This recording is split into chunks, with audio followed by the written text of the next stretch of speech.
Halo, kembali lagi di Bro Edi. Di video kali ini saya mau berbagi pengalaman soal jual beli di Facebook Marketplace serta OLX ya. Dimana dua marketplace ini mereka penjual-penjual yang posting barang di situ basicnya itu bukan penjual. Contoh seperti ini. Maksud saya bukan pure penjual, itu dominan barang-barang yang dijual di situ adalah barang-barang preloved atau barang-barang bekas. Seperti contoh, saya punya HP bekas. HP ini udah gak kepake nih karena saya udah ganti baru, jadi saya jual. Sedangkan saya sebenarnya profesinya bukan penjual. Oke, paham di sini ya. Sebelum masuk ke tips-tipsnya, di sini saya mau ngasih disclaimer kalau saya bukan orang yang ahli di bidang ini, cuma saya share pengalaman saya dari sini. Ada beberapa barang-barang yang nilainya lumayan besar menurut saya. Saya dapat barangnya di Facebook Marketplace dan transaksinya aman-aman aja. Contoh untuk HP Vivo Z1 yang pernah saya buat videonya waktu itu, sama kamera Canon EOS M10. Kalau kalian udah pernah lihat videonya saya unboxing, itu saya menemukan penjualnya di Facebook Marketplace. Dan gimana untuk transaksinya biar aman, biar terhindar dari penipuan. Oke, ini dia tips-tipsnya. Tips yang pertama adalah tanyakan produk secara mendetail sebelum memutuskan untuk membeli. Dan penting juga ini, minta foto detailnya. Memang di bagian ini kita terkesan cerewet ya, cuma selama yang kita tanyakan itu soal barangnya, soal detail-detail barangnya, ya nggak masalah, itu hak kita sebagai pembeli ya. Dan sebagai yang penjual pun, kalau memang dia niat untuk menjual barang tersebut, ya seharusnya tidak keberatan untuk menjelaskan soal detail-detail barang ya. Jika di awal penjual terkesan seperti malas untuk menjelaskan soal detail barang, sebaiknya Anda berpikir dua kali untuk membeli barangnya. Oke, kesan pertama itu penting. Tanggapan pertama penjual itu penting. Oke, untuk tips selanjutnya, jika langkah pertama tadi sudah oke ya, misalnya sudah tahu detail barangnya, sudah dikirimkan foto-foto detailnya, dan Anda sudah yakin untuk membeli, dan gimana untuk proses transaksi belinya supaya aman? Di sini saya menyarankan COD, yaitu pembayaran di tempat. Kita ketemuan dulu dengan penjual, cek barang secara langsung. Jika barang yang mau kita beli kita tidak begitu paham, contoh misalnya HP, kita tidak terlalu mengerti soal HP, atau kita beli kamera, kita tidak terlalu mengerti soal kamera, kita bisa bawa teman, kita bisa bawa pendamping yang mengerti soal barang. Teman kamu bisa kamu ajak suruh ngecek ya, itu wajib ya, kita bawa pendamping saat COD itu wajib ya, karena rawan kejahatan juga COD itu, hati-hati. Untuk COD, silakan COD di tempat-tempat yang ramai. Mungkin kalau favorit saya sih untuk COD itu biasanya kalau minimarket itu ada terasnya tuh. Nah di situ itu kalian mau COD malam atau pagi itu aman, karena biasanya di situ kan tempatnya terang-terang ya. Kalau kita ngecek barang itu kan harus penerangan yang baik. Kalau misalnya HP ada lecet-lecetnya segala macam, itu kan kalau di tempat terang itu lebih jelas.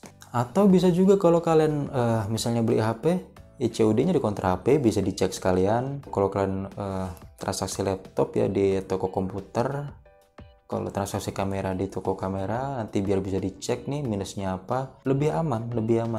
Cuma ya kita pasti kasih fee lebih buat yang ngecek dong, nggak mungkin dong kita cuma minta ngecek doang nggak bayar ya kan. Cuma lebih aman sih. Oke, tips selanjutnya, kalau tips yang kedua tadi sudah oke, sudah mantap untuk dibeli, silahkan selesaikan transaksi. Namun pastikan barang sudah benar-benar dalam kondisi oke. Jika perlu, minta garansi ke penjualnya. Ya namanya barang bekas, kita nggak bisa minta garansi lama-lama ya. Mungkin minta garansi 3 hari atau seminggu itu udah bagus, namanya barang bekas ya. Dan pastikan kita membawa uang pas untuk mempercepat transaksi ya. Dan kalau bisa ya, kalau misalnya penjualnya mau menerima transfer, kita bisa m-banking, bisa transferan, jadi kita nggak megang duit tunai, itu lebih aman. Terus bagaimana jika penjual itu beda daerah dengan kita? tidak memungkinkan untuk kita COD. Ini pengalaman saya beli kamera Canon SM10 ini. Penjualnya itu ada di Sumedang, sedangkan saya ada di Bekasi. Ya mungkin aja sih, cuma males banget kan, jauh. Di sini saya memberikan solusi kepada penjual untuk menjual barangnya di Shopee, di mana ada perantaranya di situ, sehingga duit itu nggak langsung ke penjual, karena kita tadi melewatkan poin pertama, yaitu kita melewatkan pengecekan barang. Kita hanya tanyakan detail lewat chatting serta foto-foto yang dikirim. Kita harus ngecek secara fisik juga kan. Serta cara ini ampuh untuk mengatasi penipuan karena uang tidak langsung ke penjualnya kan. Setelah barang dikirim, saya cek di sini. Alhamdulillah barangnya oke. Lalu saya selesaikan transaksi di Shopee. Terus kalau ada yang bertanya, emang nggak takut kalau barangnya rusak, kalau barangnya ternyata ada cacat? Lalu bagaimana? Sedangkan kita sudah bayar di Shopee. Nggak perlu khawatir. Kita transaksi di Shopee itu bisa mengajukan pengembalian barang jika barang tidak sesuai. Tentunya hal ini harus kita sudah tekankan di penjual sebelum transaksi. Makanya sebelum transaksi itu kita perjelas dulu untuk metode transaksi, bagaimana jika barang tidak sesuai, atau detail-detail foto yang sudah dijelaskan itu jangan dilewatkan dan pastikan Anda mengerti. Dan ada beberapa hal yang harus kalian hindari saat transaksi ya. Hindari mengirimkan data pribadi seperti foto KTP atau foto identitas diri, itu jangan sekali-sekali dikirim. Atau seperti ini nih, biasanya penjual yang ngirim identitas, meyakinkan kita, udah masnya transfer aja ke kita, aman kok. Sebagai buktinya saya kirim identitas saya nih, identitas saya KTP, KK, foto saya selfie, foto saya megang KTP, nanti masnya tinggal transfer aja ke saya, ntar saya kirim barangnya. Menurut saya sih ini nggak 100% aman ya dari penipuan. Karena gini, contoh kalau transaksi kita itu 1 juta, 2 juta, lalu diajak transaksi langsung dengan mereka mengirimkan identitas, kalau ternyata nggak dikirim gimana? Kalian mau ribet ngurus ke kantor polisi? Kalau saya sih enggak. Lebih baik jangan, hindari yang seperti itu daripada kalian ribet sendiri nantinya. Lebih baik gunakan cara saya tadi, gunakan Rekber. Kalian bisa manfaatkan marketplace atau Rekber perseorangan. Ada sih beberapa, kalau kalian familiar di Kaskus ya, seperti Triharyono, Agim, Julisian, itu salah satu Rekber yang pernah saya gunakan juga. Ya cukup terpercaya. Cuma jika kalian awam dengan nama-nama itu tadi ya, transaksi di Tokopedia, Bukalapak, dan Shopee itu udah oke banget. Oke, menurut saya cukup sih.